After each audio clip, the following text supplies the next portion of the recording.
всички, вие сте с Гери и в това видео ще ви покажа новата ми придобивка на Сойлона. И дълго очаквания момент да разбереме коя е тя. Настъпи. Това е възглавницата тая дневник на Сойлона. Нека да я отворим.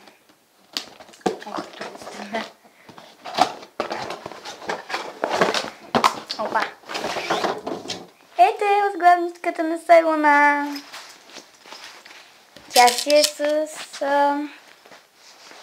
катинарче, все пак е тая дневник, нали? Ето ги ключовете.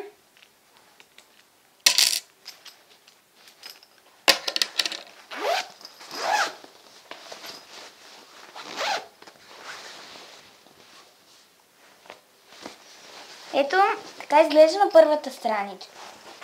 Така, тъй като сега снимам с моят телефон, ще използвам този телефон играчка, за да ви покажа. Така, ето, тук от това джобче се подава едно кабелче, което е да си включиш телефона, където са слушалките. След това пускаш музика, поставяш си телефона в джобчето и си свири музиката.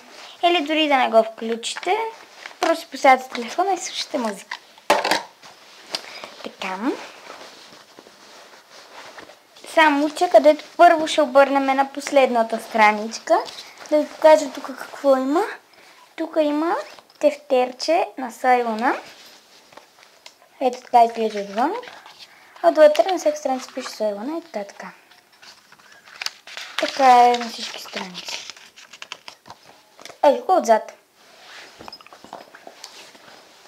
Той си е подарък до откладничката.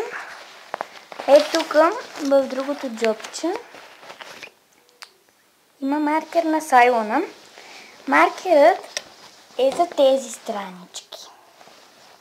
Така, това е първата страничка. Сега ще ви покажа как се пише.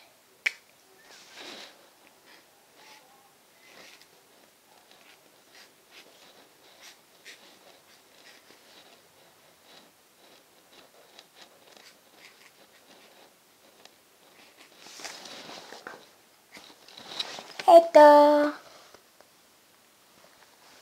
YouTube.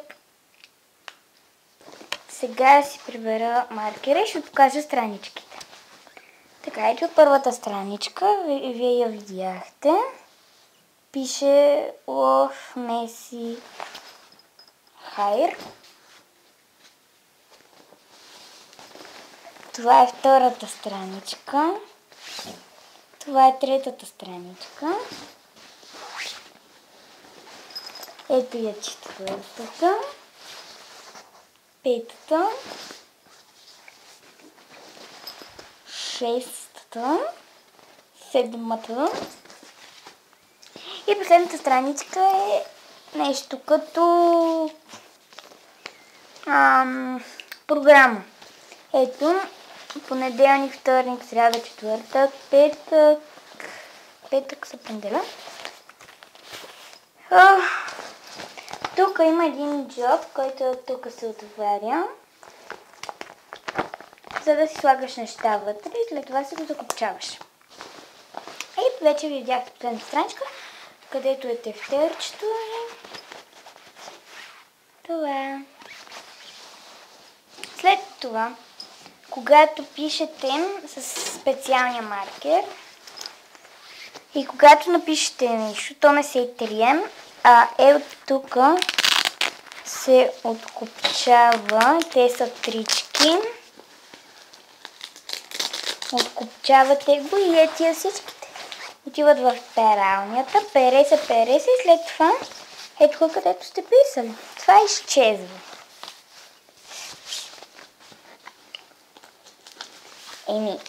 Така е, защото то е нещо като отплат и не се трие. След това си го затваряте. Опа, изпадна ми тефтерчето. След това го затваряте. Закопчавате си я. Оставяте си я на леглото и лягате да спите.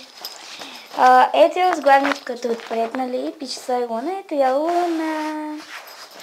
А отзад е розова, но на бледи розови точки. После хващате си двете ципчета, ако сте писли нещо тайно. Затваряте, ключа си го прибирате някъде и лягате да спинкате. Всъщност възглавчета е много удобна за спане. Вие сте харесали? Лепила съм си луна. Тук едното ми е паднало. Ето тук има пък друга луна. И там имаше една, обаче падна. Там отгоре пише Сайлона. Дано клипа да ви е харесал. Дано възглавничката да ви е харесала. Ето вижте кутийката. Ето като показано възглавничката. И отзад по същия начин. Нищо обичайно. Нищо необичайно да кажа. Хора, дано клипа да ви е харесал. Няма какво друго да си кажем, освен ай, чао!